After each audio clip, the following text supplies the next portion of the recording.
Yes, my people, finally caught up with the market recap. Sorry, the last gold trade wasn't that. I mean, it wasn't that great, but it's what it is, isn't it?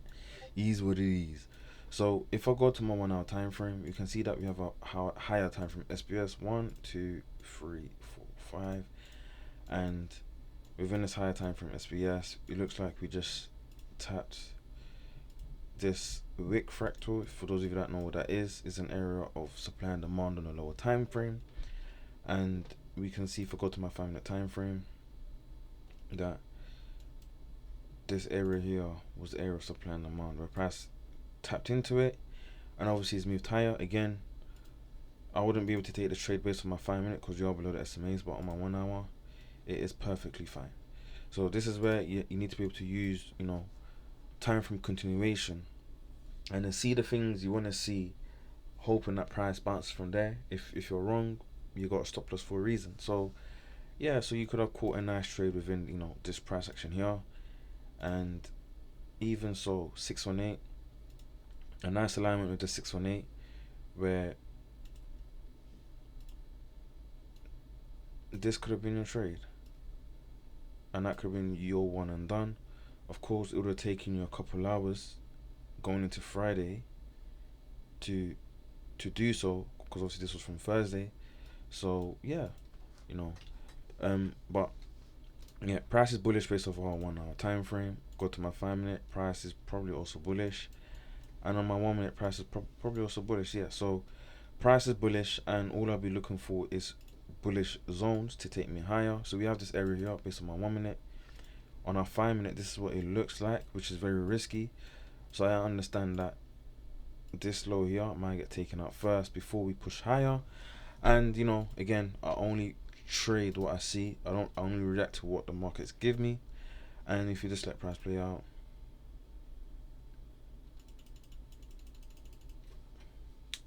so we're pulling back into the zone, and we do have SBS, depending on how you see it, but 1, 2, 3, 4, 5. We are still above the estimates based off my 1 minute time frame. We go to a 5, we are still above. This is an area of supply and demand, so price might want to tap into your push higher, but I also understand that these lows could get taken out. So this is a market recap, and I'm here to show you whether you're going to lose or whether you're going to win. So we can see that price is making low, high, high, low, high, potential, and lower, low. So all I have to do, again, this is my 1 minute time frame, so all I got to do is go to my 5 second chart, even the 15. If the 5 seconds is too fast for you, go to your 15. But we can see my lower time frame, we are below the SMA. So I'm not going to look to try and take a trade from here. I'm just going to wait. And then, so technically, this is an internal flip, and then price took out this high, and then price took out this high. So I mean, I can wait for price to pull back and then push higher. However, if we're looking at things like properly, technically, price will have to take out, based on my 1 minute time frame, price will have to take out our higher high, or even this high here. Hence why when you go to a lower time frame, these swing points are going to be different. So technically, on my 15 second chart, if I'm correct, price needs to take out this high here on my 15 second chart. On my 5 second chart, then if I'm looking at validated swing highs, price needs to take out this high here. So on different time frames, we're going to get different things, but we'll just use this one here. So price needs to take out this high on my 5 second time frame in order for it to be a proper flip. Because remember, all of this is just internal structure where price is just pulling back. We might, react from these areas here, these areas of supply and demand, and then shoot down. So from here is the proper flip. Again, if you want to use this area here, that's also fine. However, the SMAs will only just potentially getting above. So if let's let price play out, you can see how we actually do have a bearish SBS where this is 1, 2, 3, 4, 5, and then now you can see how price reacted from that area here. Hence why I said the real flip will be from this area here. However, we can still bounce from this area here and then move on higher. But remember, this is the 5-second chart. Price is going to move fairly quick. And yeah, we completely dump in there. All that's telling me that on my 1 minute time frame, price is still bearish. So we have now actually reacted off our, what's it called, 200 SMA. We have wicked the lows, and you know, some people say now this is the 1, that's the 2, that's the 3, this is potentially the 4, and now they're looking for something that's going to help them push us higher. And then they've obviously used this area, this imbalance here, hoping that price bounces higher. Again, if we go to my second chart, if I'm looking to take the trade higher now, so if we so based off the 5-second chart, price needs to take out this high. I can't, you know, look for anything in here. I let price play out, and we're now above the SMAs. That's a good sign. But now we've also taken that high, so that's the first confirmation that price wants to push on higher. And now I'm just looking for some sort of pullback. So remember, never trust the first flip, but if you want to take the first flip, you can be my guest. Just wait for some sort of pullback. Okay, so we might have SBS model 1 here. 15-second chart looks a little bit better, so tried it from here. We have SBS model 1 here, where 1, 2, 3, 4, 5, and we might react from this area here and then push on higher. It really depends. If I'm looking at things from a structure, like internal structural point of view, then ideally price needs to take out these highs here. I feel like this is, I wouldn't say advanced, but it takes more to understand these little segments here. But price keeps going lower, and all we've done is just tapped into this area here. We let price play out, go to the 5-second chart. So again, 5-second chart, we've taken out this high. Well, not yet. See how we do. Yep. So hope for pullback. No. So I mean, price did end up taking out this high. Price pulled back, took out this high here. Price pulled back, pushed higher. Go to 15-second chart. It's better. New zone here. Price pulls back, gives me SPS model 1. And then,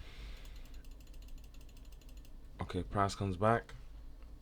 Where now, potentially this is 1, 2, 3, 4, 5. Again, if you look at things from your higher time frame, that area that you marked out is just an area of supply and demand. Hence why our areas of interest are zones within zones. And when you understand that these are the areas that price should be bouncing from, it makes things so much more easier when looking for trade. So in this case here, price is going to bounce from this S&D. If that doesn't happen, where do I know we're going to go to next? We're going to go to the unmitigated move version, where price is going to want to tap into this area here and then push on higher. And if that's not the case, then we're just going to continue dumping. But these are the two areas where price tends to bounce from. So again, what can I start doing? I can start looking for flips. We can see that price is done that. I need price to take out this high. I need price to get above the SMAs. So price is now taking out this high. Price is now above the SMAs.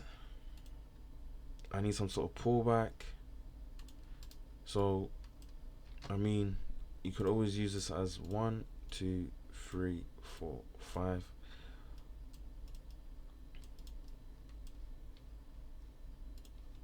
This will look like on a 15-second chart, but I also understand that price might want to pull back a little further down. And if we let price play out, that wasn't the case. Well, I don't know yet. and then price ended up taking out our previous higher high. So you can see that it was all we done was we just made up a SBS model 1, depending on how you want to draw it. The price just wanted to move on higher. So again, this is me just using mainly the 1 minute time frame. However, if you stick to our 5 minute, this is what price looks like, and you can see that price is bullish. So sometimes on a higher time frame, there's not going to be areas where you can try catch a trade, especially where price is really bullish. All you're gonna have to do is just wait for little pullbacks and then try and get yourself in. And that's it from me today. I mean, let's see what how do I check? Let's see what price done over the course of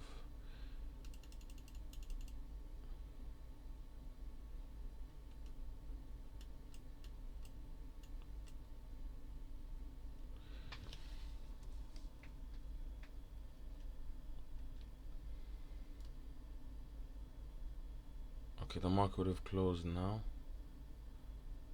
and it reopened. Okay, so you can see that over the course, you probably wouldn't have been able to catch a trade on this time frame.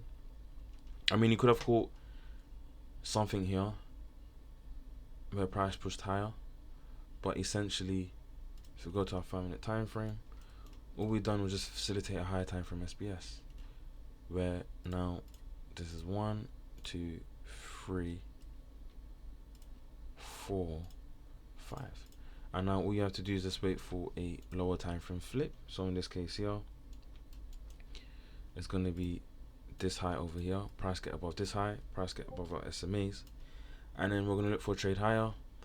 You know, I can narrow it down and go to my lower time frames, and you can see on lower time frames, price is still technically below. However, the minute we now take out this high based on my 5-second time frame, then I'll also wait for confirm fill, and then I can also start looking for trade higher. So there are ways to get in, and you have to understand that price is fractal.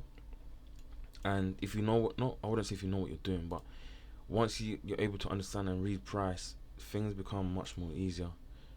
I'm just trying to see what price done. So this is the current market, and price ain't really done anything. We're kind of in the middle of nowhere, which is completely fine. As I said, you just have to wait for price to take out, you know, this high or this high, and obviously look for a trade higher. That's it for me today, guys. I'll see you lots next week, innit? Love my people. Always remember that victory belongs to the most tenacious. Ciao.